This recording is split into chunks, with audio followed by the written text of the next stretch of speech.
Hey, what's going on, you maniacs out there? This is TJ Tally coming at you with another episode of Wrestling News Wednesdays. Honestly, I don't have too much news. WWE, other than Baron Corbin is going to face Seth Rollins for the Universal title at Super Showdown next Friday. And the Lucha House Party versus Lars Sullivan. I believe this is Lars Sullivan's first match on the main roster instead of destroying people. So that's exciting. Honestly, Raw was kind of a sneeze fest for me. I know a lot of people want something different and stuff. I thought the best segment was the Firefly Funhouse. Honestly, like I said at first, I was skeptical on it, but now I think it's one of the best things going around for WWE in Monday Night Raw. So, I mean, at least they have that. I didn't really watch SmackDown. I fell asleep. Surprise, surprise. I do know Elias won the 24/7 title briefly, but R-Truth got it back at the end of the night. I did wake up to see that part. So I know that. So today we're going to run down AEW news, and I'm going to sort of talk about that. And I'm going to sort of run down the NXT TakeOver 25 card for what they have now. Maybe they'll add more, and they usually don't have about 5 matches, and I'm pretty sure they got 5 matches. Maybe they have 4. I haven't really looked at this. But, yeah, so let's just dive right in. I know I talked about Raw and SmackDown briefly, but I don't really know which one to say. The biggest show coming out of the weekend was Double or Nothing, and I'll get into that after I run down the NXT. I don't have any news for Impact. But yeah, so here we go. Oh, by the way, if I'm a little blurry this week and I don't have the Twitter names in the corner, I used my brother-in-law's camera to record on a different app. I'm using the standard camera on my wife's computer, so if it's a little blurry or the Twitter names aren't up, I'm sorry, but this week, this we're just going to have to do it because he took his camera back. But that's okay, that's his camera. I need to invest in a standard camera. Okay, so NXT TakeOver 25, I'm going to kind of talk about it here and give my predictions, and then I'm going to talk about AEW. Matt Riddle versus Roderick Strong, I think that's going to be a hell of a match. I see Riddle winning. Until he lost at the last TakeOver to Velveteen Dream. I don't think he's going to lose this time. I think Riddle's going to pick up the win, but I think it's going to be a hell of a match. NXT always delivers on their takeovers, so super excited to see that match at least. Velveteen Dream versus Tyler Breeze for the North American Championship. I am super excited to see this. Tyler Breeze can honestly wrestle. They just don't do anything with him. So honestly, if it's in his best interest, I think he should stay down in NXT. That's just my opinion, and maybe bring Dango back down with him when Fandango comes back, and they can be the fashion police down there. You know, they can do the whole shtick and have fun with it. You know, instead of Vince pitching them stuff, which I'll get into later on. But yeah, no, I think it's smart for him. This is going to be a hell of a match. I can't wait to see Prince Pretty back in an NXT ring. And Velveteen Dream always delivers, so this could potentially be match of the night. I'm going to say that right now. It have the potential to be match of the night. Adam Cole versus Johnny Gargano for the NXT title. We get a rematch from the last TakeOver during WrestleMania weekend. With everything going on in the Undisputed Era, I think, honestly, they might be getting ready to move up. I'm not sure. There's no official word on that, but it wouldn't surprise me if they're getting ready to move up and kind of bring some fresh blood. I know Undisputed Era has held the tag team titles for like ever, and all the members are booked for that night because Fish and O'Reilly are in another match, which I'll get to that here in a second. But yeah, no, I think it's going to be a hell of a match. I would say this or Velveteen Dream and Tyler Breeze is going to be match of the night, or it's going to be close. But we'll see what happens. I'm super excited for this, and I can't wait until Saturday to watch this. Io Shirai versus Shayna Baszler for the NXT Women's Championship. I think Io Shirai is honestly going to win. As for the other two, I think Dream's going to retain. I don't see him losing the title anytime soon. It would be a shock factor, but I don't see it happening. Adam Cole versus Gargano. I see Gargano winning and Roderick Strong turning or something happening with the Undisputed Era. Io Shirai versus Shayna Baszler. I gotta take Shirai to win the title. Baszler and Marina Shafir and Jessamyn Duke have been terrorizing NXT pretty much. And, well, let's just put it this way. If Shayna Baszler wins, who the hell is she going to face her, realistically? Because there's really no one that has the... Well, I mean, they're all very talented, don't get me wrong, but no one can step up to that level, maybe except for Candice LeRae. That is on that level right now. But as far as everyone else goes, and maybe even Bianca Belair, because she did put on a hell of a performance. The last few times she had a title match, I believe it was the last 2 times she had a title match, but I don't see anyone dethroning her but Io Shirai. So I'm going to think Io Shirai is going to take the title here, and we'll see what happens. Oh, I forgot Mia Yim's in NXT now. Mia Yim could even step up and be on that competitive level. And yeah, if Shirai does lose, I would like to see Mia Yim challenge for the NXT Women's Champion. I know she was in the Dollhouse stuff in Impact Wrestling. I've seen some of it. I didn't get to see a lot of it. I've seen her wrestle a few matches on the Indies before she came to NXT. I know she's a badass, and I can't wait to see what she can do. And hopefully, if Io Shirai loses, hopefully Mia Yim gets her shot and hopefully can take the title. The last match, NXT Tag Title Ladder match, is going to be the Street Profits versus the Forgotten Sons versus the Undisputed Era's Kyle O'Reilly and Bobby Fish versus Oney Lorcan and Danny Burch. I like Oney Lorcan and Danny Burch. I think they're a hell of a team. I know Oney's on 205 Live now. They put on a hell of a match between, I think, O'Reilly and Bobby Fish at one of the takeovers a little while ago. The Forgotten Sons, I try to keep up on NXT. Sometimes it's a little bit harder than normal because I don't like to do anything really. And if I'm not in the mood to watch it, I don't watch it. And then I just get behind and it's a whole mess. But I don't think they've been around long enough. I'm going to pick the Street Profits here. They've been kind of teasing them with the War Raiders. They put on a hell of a match a few weeks ago against the War Raiders before it got interrupted. And even before that, I think they fought one more time. It was a hell of a match. I think the Street Profits deserve it. They're very entertaining, and they can both go. So I think that's pretty much it. I'm picking the Street Profits. So AEW news. I'm gonna kind of talk about the show and give a review on it. I thought it was awesome. I thought it was very, very different from WWE, which is, I know it's for kids, but it's kind of a watered down product. And anytime you might see blood or they might turn the camera, because I guess when Lars got busted up at Money in the Bank, they said turn the camera, don't face it on him, to where Dustin Rhodes and the Cody Rhodes and Dustin Rhodes match, Dustin got busted up pretty bad, and it was like crimson mass all over his face, and that's just how they did it. I thought the whole pay-per-view, top to bottom, was good. There was a few matches that were out. I was kind of like, okay.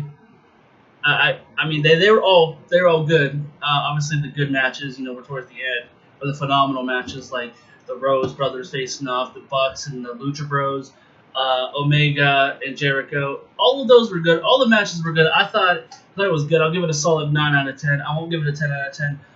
If they would have had maybe one good solid match, I would have given it a 9 out of 10. And I love AEW, and I was super stoked for this. And speaking of that, we get so that's just my take on Double or Nothing. I'm going to dive in a little more into it here in a second, but first I want to get to some AEW news. Dean Malenko is a trainer and lead producer for Double or Nothing, or for not Double or Nothing, for AEW rather. I botched that. For Double or Nothing, Double or Nothing again, AEW. I think that's a good pickup. Obviously he knows a lot. Hell of a wrestler and hell of a technician back in his day when he did wrestle. So this is a nice pickup for them. Jon Moxley, as we know, came out at the end of Double or Nothing, or Dean Ambrose. For people that don't watch the Independents, Jon Moxley is Dean Ambrose. Showed up at Double or Nothing, beat the hell out of Omega, beat the hell out of Jericho, and I think it was Paul Turner, the referee, beat the hell out of all of them. Great ending to a great show. But yeah, speaking of him, I'll get into him a little more. But his first match is against the bad boy Joey Janela at Fyter Fest next month on June 29th. I'm going to order that. I can't wait. because it's already on the thing. I just gotta wait for the price to come out. And then I'm also gonna order.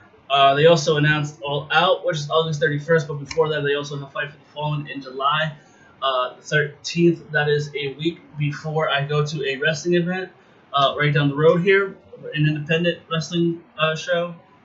Billy Gunn's supposed to wrestle there. Kurt Angle's supposed to make an appearance. Penta. Yeah, so some big name stars are going to be right down the road. I'm going to go to the show.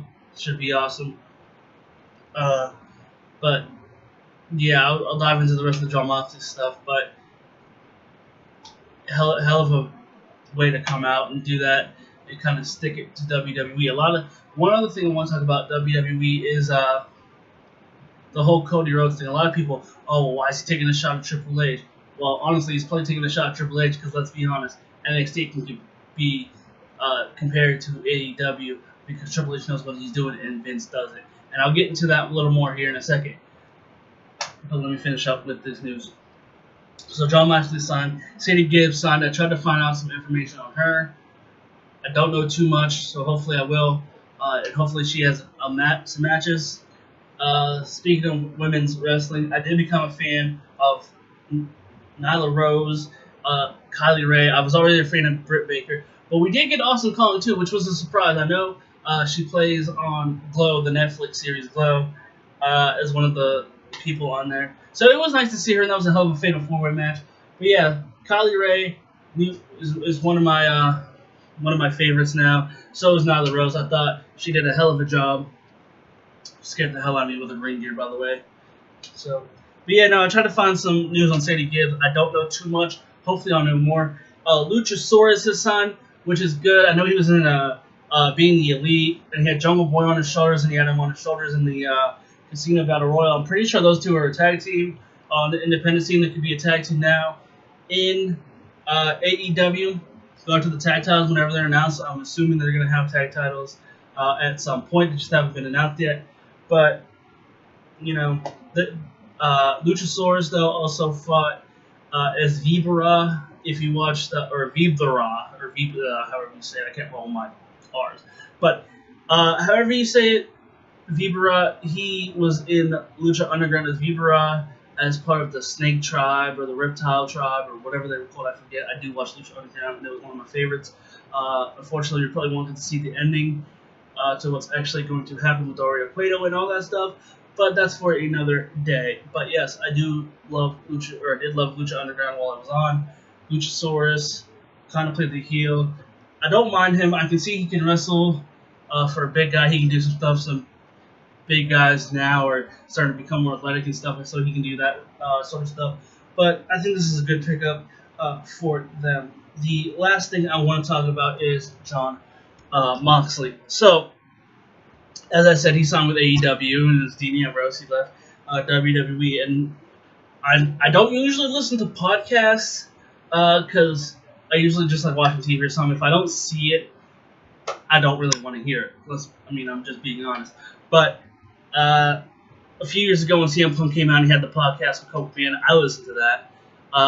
Then Talk is Jericho, Jon Moxley was saying pretty much how the creative process is in WWE. He got handed a script and that he felt sick to his stomach every Monday when he had to go on the Raw, and how he didn't want to mention Roman's leukemia thing, but Vince was kind of like, oh, hey, yeah, you're going to get heat for it, pretty much. And just some other things, like he wanted to quit. He didn't want to be there. And he pretty much told him, like, hey, yeah, I'm not going to be there, and how they only paid him, like, $500, even though he said money doesn't matter, which, I get. If you don't live a lavish lifestyle, money isn't going to mean a damn thing to you.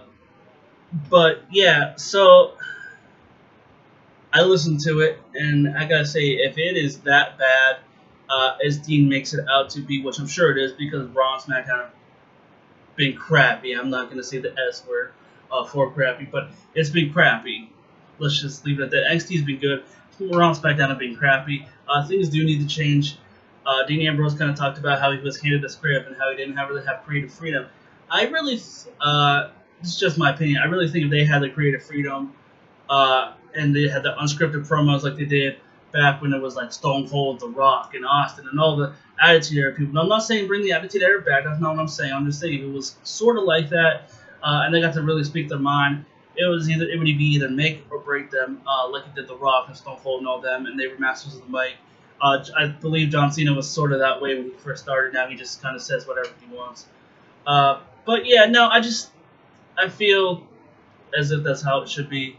AEW said they're not going to really have as much scripted promo, so it's going to be do or die, trial by fire, whatever you want to call it, for the wrestlers. So I'm super, super excited to see what they got. But like I said, if Dean Ambrose or Jon Moxley says it's as bad as it is, well, then things really need to change as well. The reports a few weeks ago saying Triple H is fed up and he's tired and Stephanie's tired and everyone's just fed up with Vince.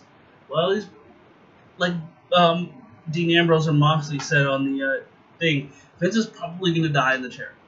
And I know we don't ever want to wish death upon anybody. I'm not going to say that I want Vince to die because I don't.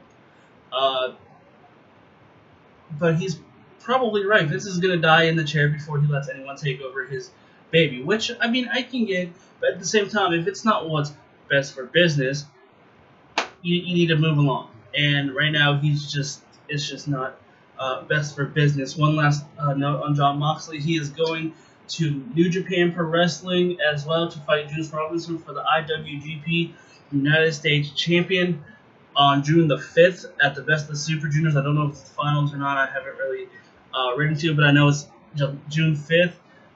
He's going to fight for the IWGP US title. Hopefully I can watch it somewhere. And yeah, I can't wait to see what the future holds in store for AEW and WWE and all that other fun stuff. But like I said, somewhat at the beginning of the video, don't have the Twitter names up. I don't have my brother-in-law's camera. I need to invest in one, so if I'm a little blurry this week, I'm sorry. But you can follow us at JoshuaMania2019. That is the Joshua Mania Twitter run by me and my brother Cody. I got to tweet a little more, I know. But I'll start doing that here in the coming weeks and days. So Joshua Mania 2019 on Twitter. That is us, Joshua Mania. Catholic Josh 122. That's Maniac Mansfield or Josh. For you that follow us and stuff, that's Josh. I am TJ Tally 25 on Twitter. For anyone that has liked, subscribed, followed us, thank you so very much. I know me and Josh appreciate it. I haven't talked to Josh much lately, so I'm probably going to talk to him a little bit here in the next coming days or so. But yeah, so that's all I really got for you. But before I leave, if you have not and you have seen one of these videos, tell me what you like, tell me what you don't like, what I need to change, what you want to see more of. And maybe, just maybe, I'll listen to you like this. I'm just kidding. I'll listen to you. I know I say that and I forget to read the comments before I shoot, but I will go back and do that. So, before I sign off, if you haven't seen this video, one of these videos, throw us a like on Facebook, subscribe to us on YouTube, hit the bell on YouTube so you can hear, anytime we shoot or roll in the video uploads, you can see it, or, whatever. But yeah, throw us a subscribe, throw us a like, follow us on Twitter, follow Josh, follow me. Yeah, that's all I got for you guys today, so stay blessed.